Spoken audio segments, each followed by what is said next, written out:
Penipuan sejarah Melaka, tewasnya Melaka kerana bangsa sendiri. Melaka, Tuah, nama yang cukup menyentuh benak hati ini sekian lamanya.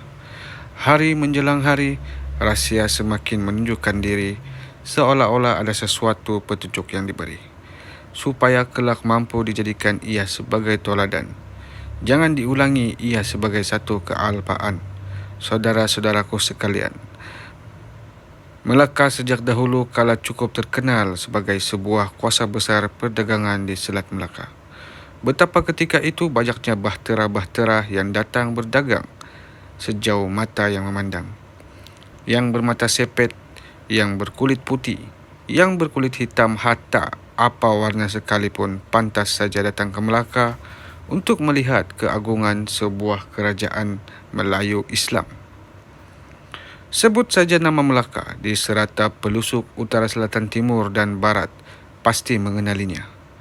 Ada yang datang berdagang rempah, ada yang datang berdagang permata, dan ada pula yang berdagang nasib, menyambung hidup menumpang keagungan sebuah kerajaan. Hari ini kita akan bercerita tentang keagungan negeri Melaka. Pasti 1001 lembaran kertas pun belum habis dikarang. Malah pasti 1001 malah pun belum tentu habis diceritakan. Maka syahadan tersebut ketika itulah masyurnya Melaka dengan seorang laksamana bernama Hang Tuah. Tuah Jebat Kasturi Lekir Lekiu. Itulah nama yang masyur ke serata alam, menjadi sebutan segala isi alam yang bertandang ke Melaka. Dipendekkan cerita dan dengan takdir yang Maha Esa, tiadalah kekal lama Empayar Melayu Melaka Islam. Setelah Feringgi ataupun Portugis datang dengan bala tenteranya, maka punahlah empayar yang teragung itu. Serangan demi serangan dilakukan. Generasi demi generasi dihancurkan. Dihancurkan mindanya, dihancurkan identitinya, dihancurkan maruahnya. Yang tinggal hanyalah sisa-sisa dari keagungannya.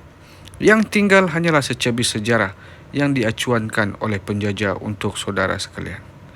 Satu persoalan yang seringkali generasi muda lontarkan dan kadangkala menjadi bahan ketawa generasi terkemudian. Mereka berkata, Portugis datang dengan meriam dan senapang. Orang Melaka berjuang dengan keris dan pedang. Bodoh betul, macam mana mau menang kalau berperang. Tersentak sanubari dan jiwa ini mendengarnya. Betapa dengan mudah generasi-generasi terkemudian mengatakan bodoh kepada hulu balang Melaka yang berjuang bermati-matian mempertahankan empayar Islam Melaka ketika itu. Adakah saudara semua tahu kenapa Portugis menyerang Melaka? Tahu apa yang terjadi sebelum empayar Islam Melaka tumbang? Pernahkah dengar sarjana Barat kata apa terhadap Melaka? Apa kaitan empayar Islam Melaka dengan empayar Islam Uthmaniyah?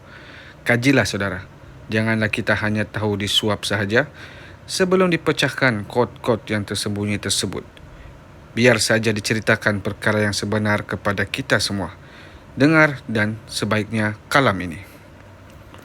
Melaka tidak tewas kerana senjata.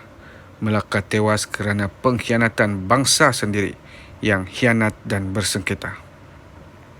Kalau anda semua mau tahu, Angkatan Perang Melaka tiada tolok bandingnya andai mahu dibanding antara dengan Angkatan Portugis itu. Kapal-kapal perang Alfonso itu hanya sekecil anak kalau mau dibandingkan dengan bahtera-bahtera perang milik Angkatan Laut Melaka. Meriam-meriam Portugis itu hanya sebesar kelingking andai mahu dibandingkan dengan meriam-meriam yang mengelilingi kubu di kota Melaka. Itu belum lagi andai mau diceritakan betapa hebatnya pahlawan-pahlawan Melaka yang sering saja didendangkan dengan hikayat Amir Hamzah sebelum turun berperang. Apalah sangat mau dibandingkan dengan soldado-soldado Portugis itu. Namun akibat pengkhianatan beberapa orang Melaka sendiri, maka akhirnya Melaka jatuh ke tangan Portugis. Siapakah yang naik ke kapal Alfonso dan kemudian menceritakan segala strategi dan kekuatan Melaka? Siapa yang naik ke kapal Alfonso dan kemudian menyerahkan peta kedudukan meriam-meriam strategik Melaka? Siapakah yang naik ke kapal Alfonso dan kemudian membuka rahsia kelemahan kota Melaka? Siapa yang naik kapal Alfonso dan kemudian menyerahkan kunci pintu khazanah perpustakaan di Raja Melaka? Ya, ia angkara pengkhianatan bangsa sendiri. Orang Melayu Melaka sendiri yang menjadi pengkhianat dan menceritakan segala kekuatan dan kelemahan Melaka kepada penjajah. Itulah pengkhianatan.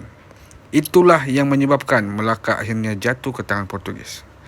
Bergirir ganti ke tangan Belanda, berpasung pula ke tangan Inggeris. 500 tahun lamanya Melaka dijajah dan musnah akibat pengkhianatan dari bangsa sendiri. Itulah akibatnya apabila sesama bangsa kita bersengketa. Empayar yang kuat pun hancur dan binasa. Apa yang tinggal hanyalah debu-debu sebuah cerita, sekadar menjadi peneman hikayat tidur malam anak-anak bangsa. Usahlah kita bersengketa, kerana sesungguhnya Melayu itu hidupnya bersatu dan bersaudara. Andai bersengketa, maka rosak dan binasa.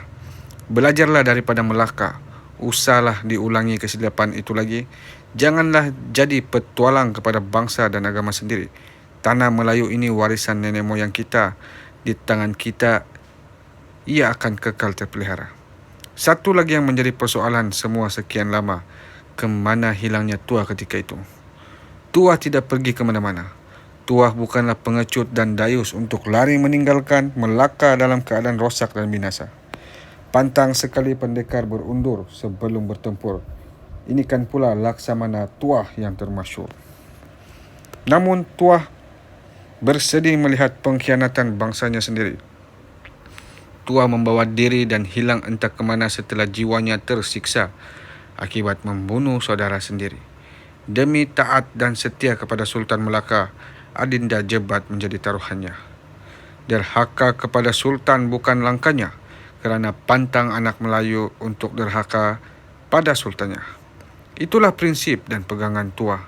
Lantas Tuah pergi membawa diri, meninggalkan segala kekalutan dan kehancuran duniawi, meneruskan hidupnya secara tersendiri, mengenal diri dan mencari Rabbi.